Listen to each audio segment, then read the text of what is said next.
Welcome to Alga's Investment Podcast, and this episode is going to focus on macroeconomics. My guest today is Roger Bootle, one of the country's best-known economists. Back in 1996, he was actually castigated by all sorts of people for thinking that inflation was no longer going to be a problem. Since which time, interest rates have fallen to almost zero, and now today, he's turned the tables. He thinks inflation is coming back, and it's going to be stickier than a lot of people anticipate. Roger, thank you very much for joining us today. It's really lovely to see you. You're welcome. Can I start off with a very topical question, which is that of UK interest rates? In 1990, you were almost ridiculed for forecasting the end of inflation. And in fact, in 1996, you then wrote your best-selling book, The Death of Inflation. Warren Buffett last year said he saw inflation everywhere. What is the inflation outlook today? I don't at the moment see a major change from where we are currently of the same magnitude as the change that you mentioned that I correctly foresaw in the early 1990s. That's to say, I don't see a collapse into very, very low rates of inflation or deflation, and nor do I see us moving back to something like the 1970s all over again. I suspect that inflation is going to be quite difficult to get down. It's going to be, I think, it's going to be difficult to budge. And this is a sense in which I take issue with some valuations in the market and also some of the pronouncements of the current generation of policymakers, who I think are fallen for the idea that they can comfortably get inflation down. And I don't think you can comfortably get it down, even at the best of times. And I think the overall environment is in many ways turned against it. I mean, the breakdown of the international order, the slowing, if not the actual reversal yet, of globalization. These things are working in the opposite direction. So I think policymakers are going to have to struggle to get inflation down. I'd like to ask you a question about wage inflation, because we've seen product price inflation and consumer price inflation. Do you think wage inflation in the UK is going to be what makes inflation stickier for longer? Yes, but I think one must try to avoid falling into a sort of an accountancy trap about this. I mean, it's almost bound to be true if inflation is high and sticky, that wage inflation is going to be there as apparently one of the leading agents, because of course it accounts for such a huge proportion of the cost base. What I think is striking about the current situation and what makes the current situation so dangerous is the fall in the UK's terms of trade. In fact, not just the UK, but most of the Western world have suffered a hit to their terms of trade because of the rise in energy prices and also various other costs. And that has imposed a fall in living standards across a broad range of countries, and it's very strong and marked in the UK. And I was very surprised by the complacency of the UK authorities about this. They seem to think that people would just sort of sit back and accept all this. And of course they haven't. They've pushed for higher wages to try to compensate for the hit to their standard of living. Now, individual groups of workers may be able to succeed, but collectively they can't succeed because that just increases costs, which then pushes up price inflation still more. So that's the nub of the problem. We saw it in the 1970s twice, actually, and I think we're living through that again. So I am worried about wages, yes.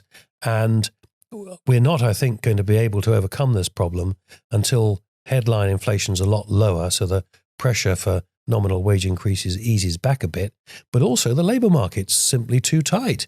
I think we're going to have to see an easing of the labour market before we see the wage problem gradually melting away. Do you think we're ever going to witness a UK government that spends less than it receives in taxes? I wouldn't rule it out. Gosh, it takes enormous self-discipline to do that, because if the public finances are that healthy, then every politician of whatever stripe they are is going to want to spend that either on increased government spending or on tax cuts. That would be a shame, because if you said to me, what would be a way of trying to keep the exchange rate sustainably lower, I don't necessarily mean lower than it is today, but lower than it otherwise would be, I would say, well, probably fiscal policy. It's a matter of running very tight fiscal policy, which enables you then to run a monetary policy which would be consistent with the exchange rate remaining competitive. And some countries have done that, of course. But in a democracy like ours, it's very, very difficult to do. Actually, one thing that would point in that direction is the very high level of government debt, which is not a good thing at all. The debt ratio being somewhere around about 100% of GDP. And it's so high, and there's rightly a fair amount of anxiety about that might be something that would persuade governments over the next 10 years or so to keep the fiscal policy stance extremely tight. Certainly, I would favour that. I think the Bank of England, I think it owns half the gilts it's issued. It got its independence in 1997.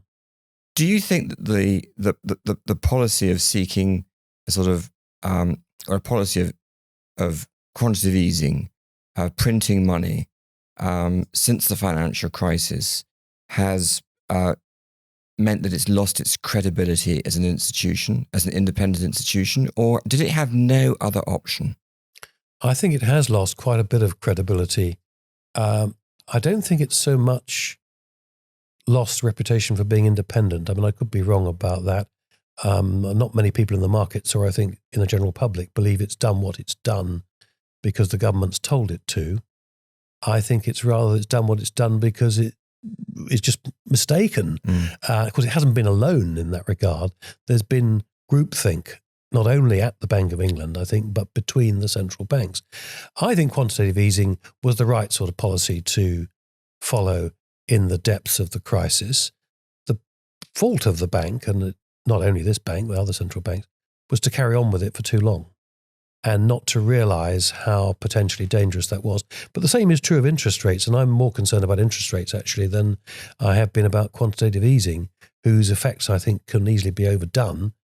But the interest rate policy, to have rates at zero, of course in some cases, some countries, negative for quite a while, this was bound to bring all sorts of distortions in the market. And we're now living through some of those. When we're talking about groupthink between the Federal Reserve, the ECB and the Bank of England, how close are we now to interest rates peaking? How much of the work is now done, or is it just too early to tell? Well, it's certainly too early to tell, but that's, of course, a cop-out answer. You won't be satisfied with that. You want me to I want to know what colours the mast.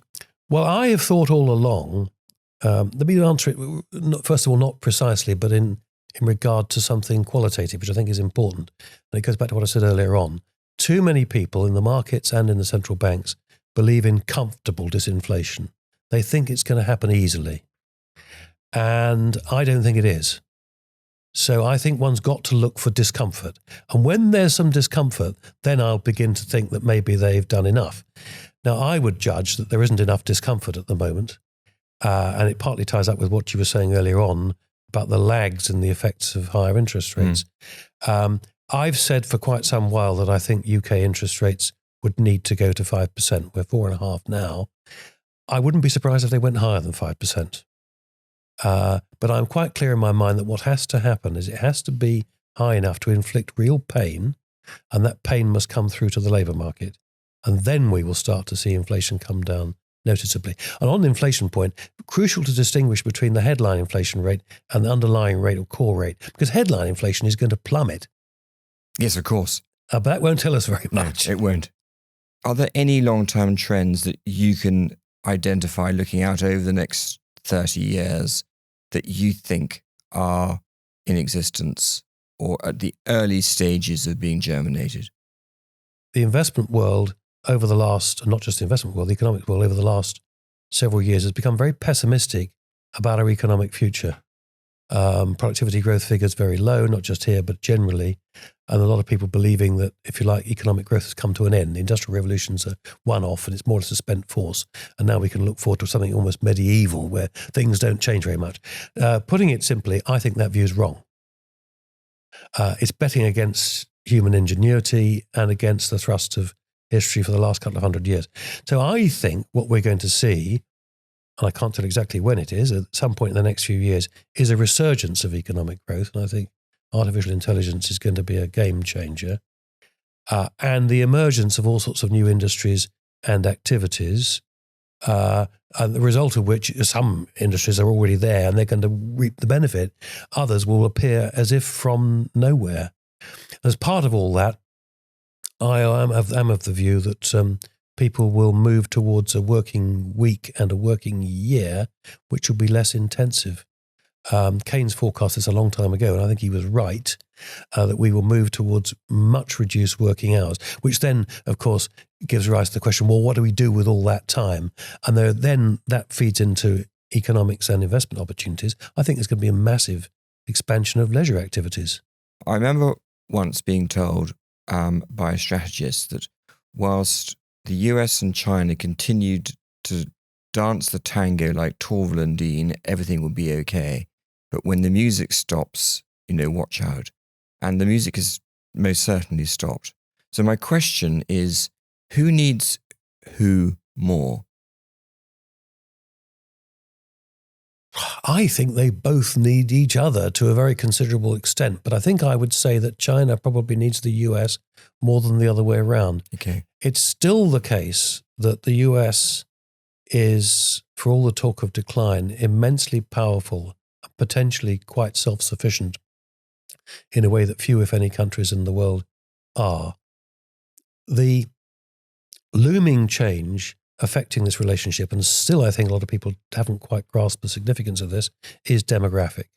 Already the Chinese population is falling. It's no longer the largest population in the world. India's got that slot now already. The consequences of this are going to be extraordinary. My own view is that the Chinese economy will never exceed the size of the American, partly because of demographics, largely because of demographics. And in this context, it would be true anyway, but in this context, I think the last thing that Chinese leadership can afford is some real weakening in the world trading system, or even worse than that, being shut out of large parts of the world trading system. So I think it's very much in the interest of the Chinese leadership to keep the system going.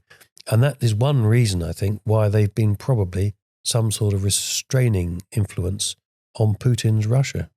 And so you mentioned it earlier, you just touched on it earlier on. Has globalization then paused, or has it peaked? Well, I think it's probably paused, and it's paused in a particular way. It's quite clear now that the West has had a wake-up call, not just America, not just governments, but businesses as well. And this is caused partly by COVID. That's to say, we've realized that security of supply cannot be taken for granted. We had that phase earlier on where people just seemed to think that the stuff was going to be endlessly available. You didn't even think about it. And we now know that that's not the case. And it's quite clear that there's some sort of, let's call it competitive rivalry between America and China. It may grow into a serious version of the Cold War. And because of that, both governments and countries, governments and companies are going to look to their supply chains and, as far as they reasonably can, shut China out. But within each camp, within the American-led camp, for instance, I don't see a collapse of globalization. It could be the opposite. So let's take Britain, for instance, which a few years ago was trying to ride both horses, that's to say, trying to be both very close to China and close to America, which I thought was never on the cards. We've learned our lesson on that. And now, of course, we're going to be in the American camp. And do I think that links between Britain and America are going to diminish? No, I don't. In fact, if anything, the opposite. We're going to struggle to get a free trade deal with America under the current president. But if we were to get a Republican president, for instance, I think there's a very good chance we would get a free trade deal with America. And so that aspect of globalization, and that would lead on to other sorts of deals as well, by the way, around the world. That aspect of globalization, I think, can deepen even at the same time that the other sort of globalization, let's say links between the West and Britain, and in this instance, and China and other countries in the Chinese ambit, those are going into the deep freeze. I read that book by Bill Gates about how to solve the climate change disaster. And he's very much in favor of nuclear power as an option of producing a supply of endless cheap electricity, which emerging countries, deserve to have in the same way as we had coal for the Industrial Revolution. But in Europe, of course, now we've got this conflict going on with Russia. Is is cheap gas now going to be a thing of the past? And therefore, if they don't go down the nuclear route in Europe, which Germany up until now hasn't wanted to do, is that going to put them at a massive disadvantage to the US in terms of the ability to produce goods at a cost which is competitive? Well, I think the short answer is probably yes. I agree with you about nuclear. I haven't read the Gates book, but it does seem to me to be the only technology we have available at the moment which could produce cheap energy on a sufficient scale. There are, of course, risks and dangers to it, which is one of the reasons why the Germans and others turned aside from it. But it does seem to me to offer a lot.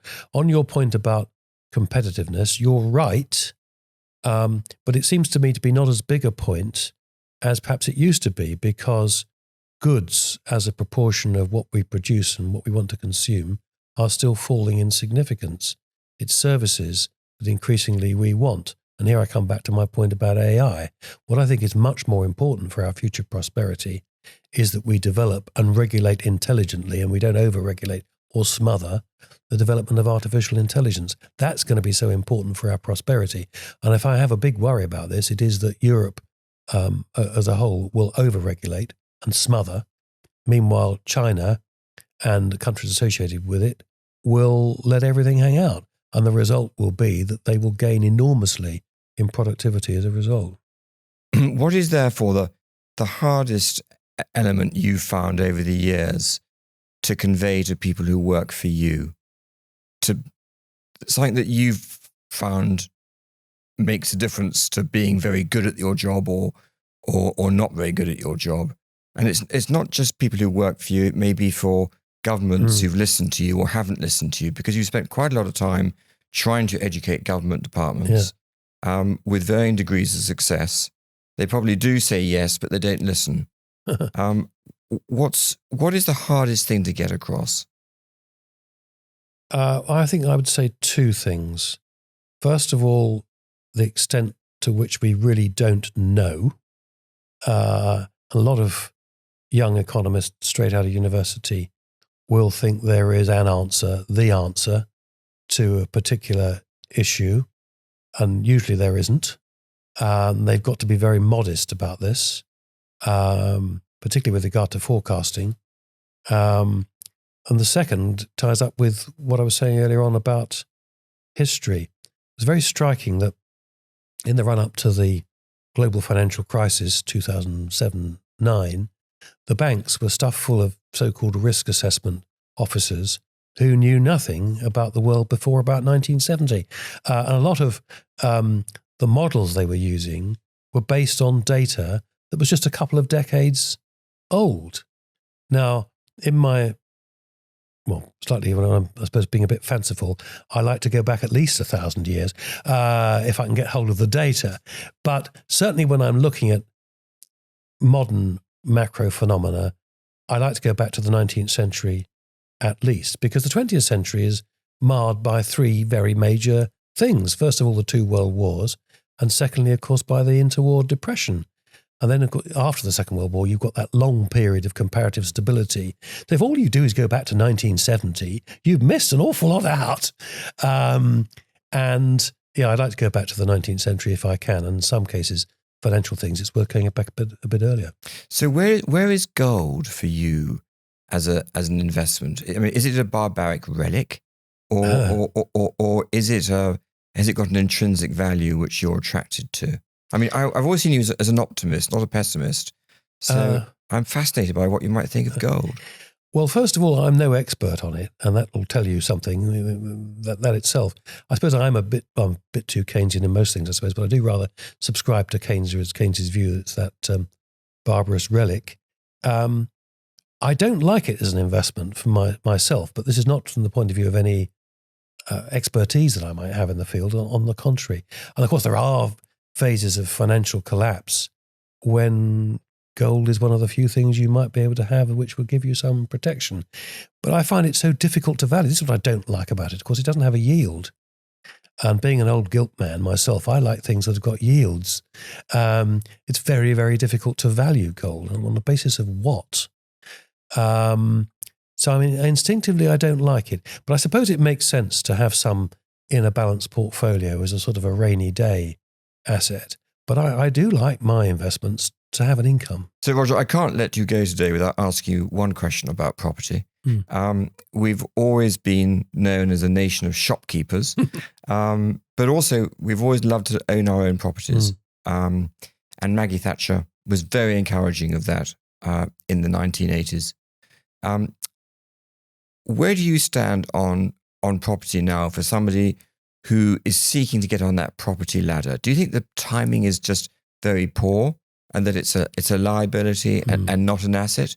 Or is it just an essential thing that you have to bite the bullet if you can afford it and just go ahead and purchase? Well, I've been in the middle of thinking about this recently because I have both a son and a daughter in their 20s, and I've been advising them on this and providing some funding. I do think that the UK property market looks overvalued. It's stretched. I'd be surprised if it registered very good real returns over the next few years. Having said that, there are terrific advantages to owning your own property in this country, in most countries. Tax advantages, absence of capital gains tax, you're not taxed on the implicit income of enjoying the property that you're in. I think there are also cyclic advantages of owning your own property, all sorts of reasons why it's a good thing to own. Having said that, you use the very interesting word ladder. Of course, there's a popular game called Snakes and Ladders. And with regard to property, everyone assumes that there are only ladders. I do wonder whether in the long term there could be snakes. Now, there are two potential long-term dangers, it seems to me.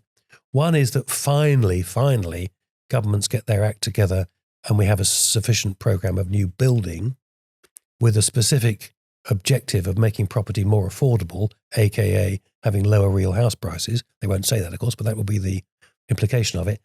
I think it's going to be difficult for that to happen. The second issue is demographic. We touched on this earlier on. In lots of countries, the population is already falling. It's set to fall a long way. In China, this is happening in Germany, in Italy, in Spain. Now, unless these countries undergo significant, huge waves of immigration, the population is going to fall. If that happens, I don't think the outlook is very good for residential house prices. There's going to be a surplus of property.